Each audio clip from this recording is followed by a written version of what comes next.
हरे राम राम राम हरे हरे। आइए आज जया एकादशी पे अपन भगवत गीता के 2 श्लोकों को पढ़ते हैं। हमारे देवांशु के शर्वानी जी आप भी व्रत करते हैं और भगवान के चरण चिन्ह तिलक को लगाते हैं।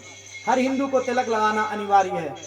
तो आइए इनसे भगवत गीता के 11वें अध्याय में से जो भी श्लोक आप पढ़ना चाहते हैं अपन सबको पढ़ना है। एक बार जो एक एक अक्षर पढ़ बोलेंगे अपन को बोलेंगे। बोलो भाई कौन सा है बताइए, पहले बताइए भगवत गीता का कौन सा अध्याय है? 11 अध्याय। श्लोक कौन सा है? श्लोक ये 3 लिखा ना, कौन सा है? 3 श्लोक 3। हाँ अपन पढ़ेंगे आराम से। एवं एवं एतत् यथा आथत त्वम् आत्मानं परमेश्वर द्रष्टुम् इच्छामि ते रूपम ऐश्वर्यम पुरुषोत्तम। हो गया है ना। अब हिंदी पढ़ेंगे, सुनो भाई। हे पुरुषोत्तम, अपन हे परमेश्वर, यद्यपि आपको मैं अपने समक्ष आपके द्वारा वर्णित आपके वास्तविक रूप में देख रहा हूँ। हाँ, अर्जुन कह रहा है भगवान श्री कृष्ण से कि आपके द्वारा जो वर्णन किया जा रहा है, आप जो बता रहे हैं, आपकी इच्छा से ही मैं आपको देख रहा हूँ, सुन रहा हूँ। किंतु मैं यह देखने का इच्छुक हूँ कि आप इस उस जगत में किस प्रकार प्रविष्ट हुए हैं। मैं आपके उसी रूप का दर्शन करना चाहता हूँ। हाँ, भगवान से अर्जुन कहता है कि मैं आपके उस रूप का दर्शन करना चाहते, चतुर्रूप का। तो भगवान क्या कहते हैं आगे सुनो, इस दूसरे श्लोक में। नहीं, ये हिंदी क्या है, गुणतम है, इसलिए यहाँ पढ़ सकते। मन से बोलो भाई। यदि शक्यम माया माया नहीं, माया है, माया बोलो। दृष्टुम यति प्रभो योगीश्वर तथा मैं तुम दर्शय आत्मानम अव्ययम।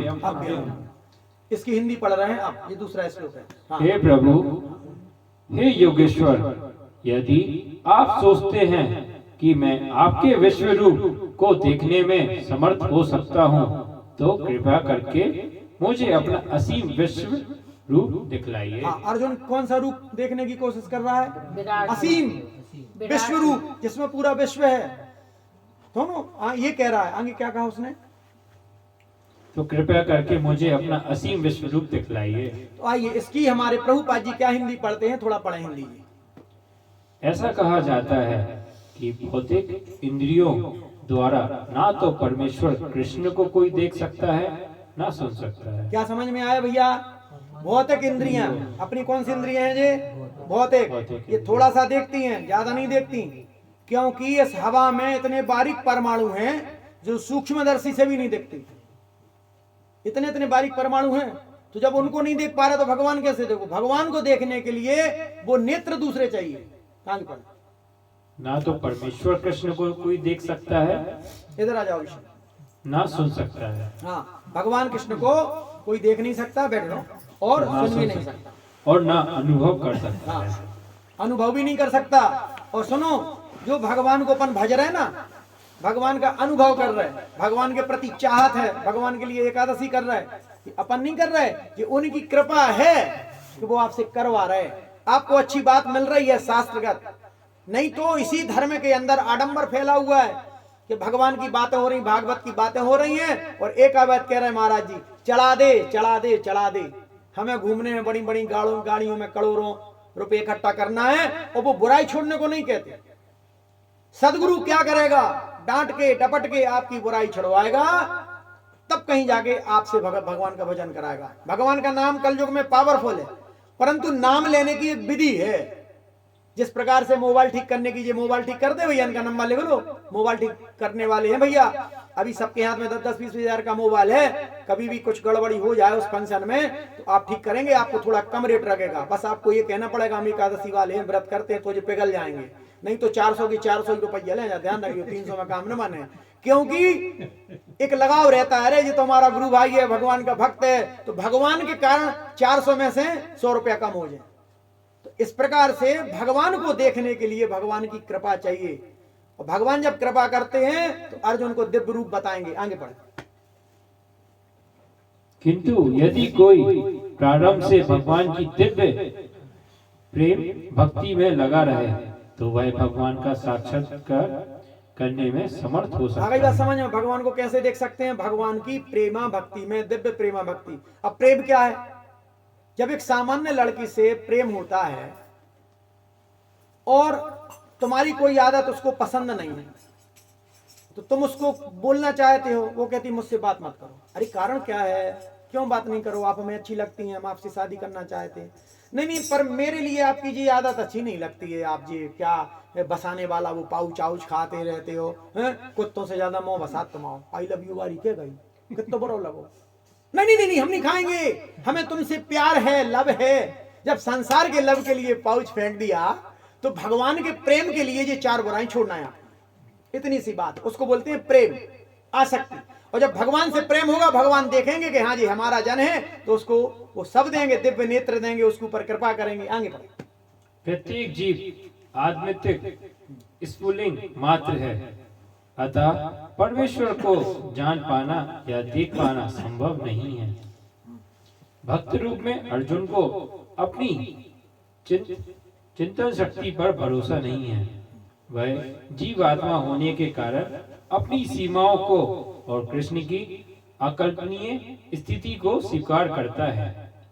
अर्जुन समझ चुका था कि एक शुद्ध जीव क्षुद्र है ना, छोटा सा जीव है, के लिए असीम अनंत को समझ पाना संभव नहीं है। हमारे गुरुदेव प्रभुपाद जी लिख रहे हैं पूरी भागवत का रस समझ के कि एक क्षुद्र जीव के लिए अपन को भगवान को समझना इतना सरल नहीं है।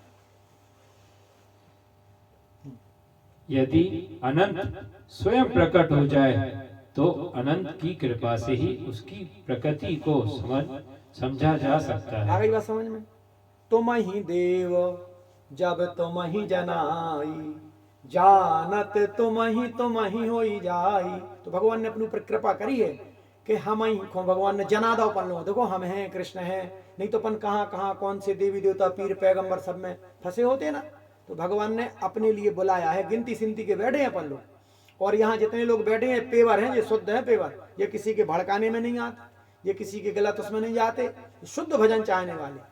और यहाँ कठोरता देख के जो गड़बड़ लोग हैं वो उछट जाते हैं, अरे जो छोड़ो जो छोड़ो जो छोड़ो, हमें नहीं करना सो भजन, एक गिलास दूध पिया दे, 2500 बातें पकड़ा दे, हमें जानी नहीं है उनके पास, न 11 रुपया देने सुने दे, तोरे 11 से थोड़ी चल रही है एकादशी, हमारे बिहार जी की कृपा से चल रही। पढ़े भाई। यहाँ पर योगेश्वर शब्द भी अत्यंत सार्थक है, क्योंकि भगवान के पास अचिंत्य शक्ति है। यदि वे चाहे तो असीम होकर भी अपने आप को प्रकट कर सकते हैं। अतः अर्जुन कृष्ण की अकल्पनीय कृपा की याचना करता है। हाँ, तो क्या करता है? भगवान की कृपा की अकल्पनीय याचना, याचना यानी दुखी प्रार्थना करता है। तो आइए इन्हीं शब्दों के साथ यहाँ पर अपन विश्राम करते, समय की गति को देखते हुए। और हमारे बीच में योगेश भैया पधारे हैं, उनके मुखारबिंद से अपन कृष्ण नाम कीर्तन कराते हैं। और पूर्णिमा पर क्या होता है? भजन होता है, तो उसमें अपन राधा नाम भी कराएंगे। हमारे योगेश भैया का जीवन बदल गया, प्रेमानंद महाराज जी के द्वारा आप राधा राधा जपने लगे, एक्सरसाइज करने लगे, तो शरीर की जो दुर्बलता थी वो भी दूर हो गई है, और चाय कॉफी सब दूर कर दिया है, शुद्ध साफ भगवान का प्रसाद पाते हैं। भैया इधर आगे गाओ थोड़ो, जड़िया जी इधर। योगेश भैया के मुखारबिंद से अपन कीर्तन सुनते।